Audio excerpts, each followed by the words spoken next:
آج ہم ایک دلچسپ سفر کا آغاز کرتے ہیں جو دونوں کے درمیان مشترکہ بیانیہ کو تلاش کرتا ہے، عیسائیت اور اسلام، حضرت عیسیٰ علیہ السلام کی پیدائش۔ جبکہ لاکھوں لوگ خوشی کے ساتھ کرسمس مناتے ہیں، قرآن اور کرسمس کی کہانی کے درمیان ایک غیر معروف تعلق ہے۔ آئیں اس دلچسپ چراغے کا جائزہ لیں اور اس مشترکہ بیان کو دریافت کریں جو ان دونوں عقائد کو متحد کرتا ہے۔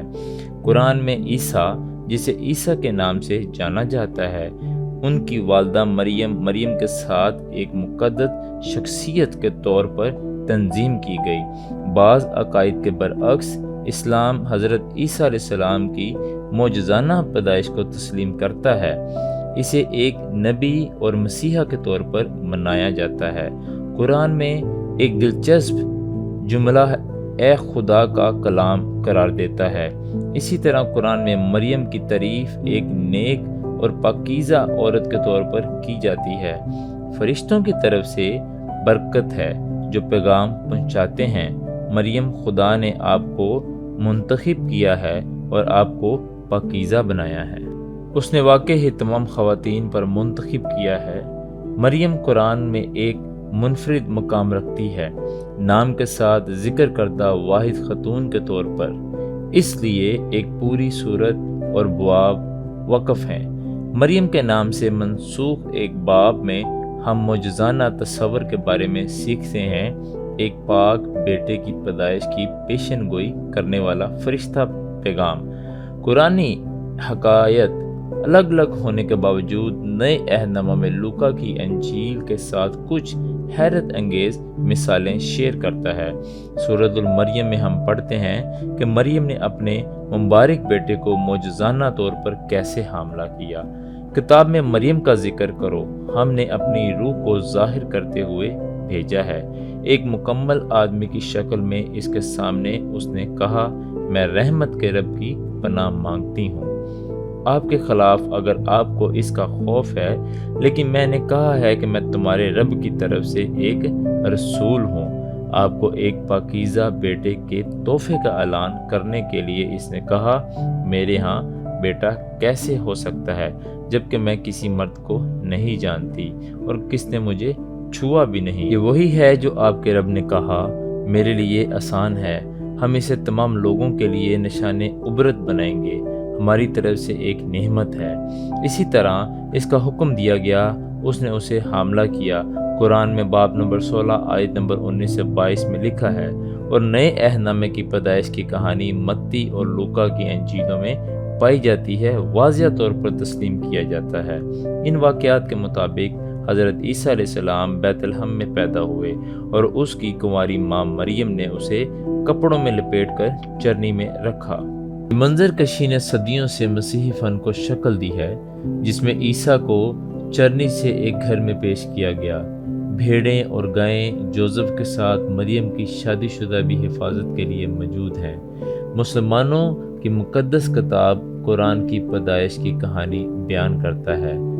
یسوع مختلف طریقے سے بیت المقدس کا واضح طور پر ذکر نہیں کیا گیا ہے، اور قرآن میں اس میں استبل کا کوئی حوالہ نہیں ہے، بلکہ کھجور اور پانی کے چشمے کا حوالہ ہے۔ قرآنی کہانی میں یہ ذکر کیا گیا ہے کہ کنواری مریم کھجور کے ساتھ جھک گئی تھی اور مشقت کے دوران ماتم کیا۔ پھر ایک فرشتے نے اسے کہا، فکر نہ کرو، تمہارے رب نے آپ کے قدموں میں ایک نہر فراہم کی ہے، اور اگر آپ کھجور کے تنے کو اپنی طرف ہلائیں۔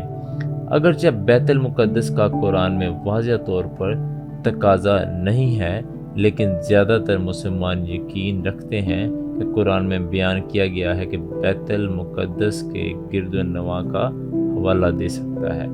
وہ اس روایت پر عمل کرتے ہیں کہ یوسف اور مریم بیت لحم سے آئے تھے۔ بیت لحم بھی صف بندی کرتا ہے۔ اس علاقے میں وادیوں، پہاڑوں، دریاؤں اور کھجوروں کی قرآنی وضاحت کے ساتھ، لہٰذا بہت سے مسلمانوں کو یہ بات مکمل طور پر قابل فہم معلوم ہوتی ہے کہ یسوع المسیح بیت الحم میں یا اس کے آس پاس پیدا ہوئے تھے۔ اب ہم پوچھ سکتے ہیں کہ خدا نے فرشتہ کے ذریعے مریم کو کھجور اور پانی کیوں دیا؟ چونکہ دونوں مذاہب میں مانا جاتا ہے کہ یسوع خدا کے خاص آدمی تھے۔ ان مذہبی متوان کے بھی روحانی اہمیت ہوتی ہے۔ بیت الحم میں حضرت عیسیٰ علیہ السلام کی پیدائش، کھجوریں اور پانی سب ایک منفرد روحانی معنی رکھتے ہیں۔ یسوع المسیح بیت الحم میں پیدا ہوئے کیونکہ خدا نے اس کی کئی سینکڑوں پیشن گوئیاں کی تھیں۔ برسوں پہلے میکا نبی کے ذریعے، میکا 5 باب اور اس کی پہلی آیت، لیکن تو اے بیت الحم افراتا جو یہودا کے قبیلوں میں شمار کرنے کے لیے بہت کم ہے، تجھ سے میرے لیے ایک ایسا شخص نکلے گا جو اسرائیل میں حاکم ہوگا، جس کا آنا پرانے عہد نامے میں موجود ہے۔ دوسری اہمیت، اگر عربی بولنے والے کے نزدیک یہ بیت الحم ہے یعنی روٹی کا گھر۔ اصل ارامی زبان میں اس کا مطلب ہے روٹی کا گھر۔ بیت کا مطلب ہے گھر اور لیم کا مطلب ہے روٹی، تو بیت الحم کا ترجمہ روٹی کا گھر۔ تاریخیں علامت ہیں، یہ روٹی اور اسے صحرا کی روٹی کے نام سے بھی جانا جاتا ہے، لہٰذا یسوع اپنے بارے میں کہتا ہے۔ یوحنا کی انجیل باب نمبر 6 اور آیت نمبر 35 میں لکھا ہے کہ میں زندگی کی روٹی ہوں، جو میرے پاس آئے گا وہ کبھی بھوکا نہیں رہے گا۔ اور تیسرا یہ کہ پانی زندگی کی علامت ہے، کیونکہ صحرا میں اس کے بغیر کوئی زندہ نہیں رہ سکتا۔ یوحنا کی انجیل باب نمبر 13 اور آیت نمبر 4 سے 14 میں لکھا ہے کہ جو کوئی اس پانی کو پیے گا وہ پھر پیاسا ہوگا، لیکن جو کوئی وہ پانی پیے گا جو میں اس کو دوں گا وہ پھر کبھی پیاسا نہ ہوگا۔ وہ پانی جو میں اسے دوں گا اس میں زندگی ہوگی اور ایک چشمہ بن جائے گا جو ہمیشہ کی زندگی تک جاری رہے گا۔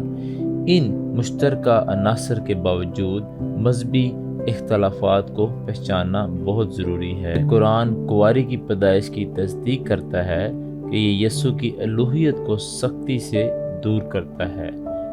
اے خدا کے بیٹے کی بجائے خدا کا رسول سمجھا۔ ہم جیسے ان راستوں کو تلاش کرتے ہیں اور اس کی اہمیت کو اجاگر کرنا بہت ضروری ہے۔